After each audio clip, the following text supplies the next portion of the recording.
রব্বি করিম আজকে সকালবেলায় আমাদের একটা পরীক্ষায় ফেলে দিয়েছেন, ঠিক না? যে রব্বুল আলামিন তিনি গোটা বিশ্বকে বুঝাতে চান, জানাতে চান, দেখাতে চান ইন্নাল্লাহা আলা কুল্লি শাইইন কাদির। সমস্ত ক্ষমতা, সকল ক্ষমতা একচ্ছত্র অধিকারী একজন, চিল্লিয়া বলতে হবে তিনি কে? আল্লাহ।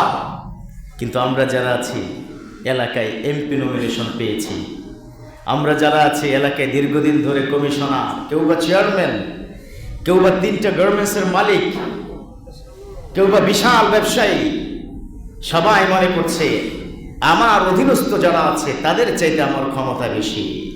কিন্তু ভুলে গেলে চলবে না, একটা সময় ফেরাউনের ক্ষমতাও সারা বিশ্বে সবচেয়ে বেশি ছিল। কথা বলো ঠিক কিনা? কিন্তু সে ফেরাউন কোথায়? সে নমরুদ কোথায়? আবু জাহেল বিশ্বনবীকে কষ্ট দিয়েছিল। সে আবু জাহেলের নাম ছিল আবুল হেকাম, জ্ঞানের পিতা। আবুল মানে হচ্ছে পিতা, দ্য ফাদার অফ নলেজ, জ্ঞানের পিতা। তারপরে তাকে আবার তার জাতি ঘোষণা দিয়ে বলেছেন দ্য ফাদার অফ স্টুপিড, অর্থাৎ মূর্খ বা বোকা, বোকার পিতা। বলুন নাউজুবিল্লাহ। So this is the punishment from my almighty Allah. এটা আল্লাহর পক্ষ থেকে শাস্তি। এজন্য বেশি বাড়াবাড়ি করা যাবে না, বেশি ক্ষমতা দেখানো যাবে না।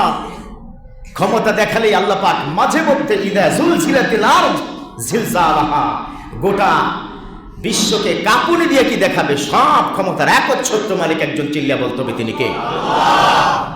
সে রব্বি করিম সকালে একটা ধাক্কা দিয়েছে, জাস্ট ফর 5 সেকেন্ডস, মাত্র 5 সেকেন্ডের জন্য একটা ধাক্কা দিয়ে আমাদেরকে বুঝিয়ে দিয়েছে তোমরা কিচ্ছু না, you are nothing else to me, কিছুই না।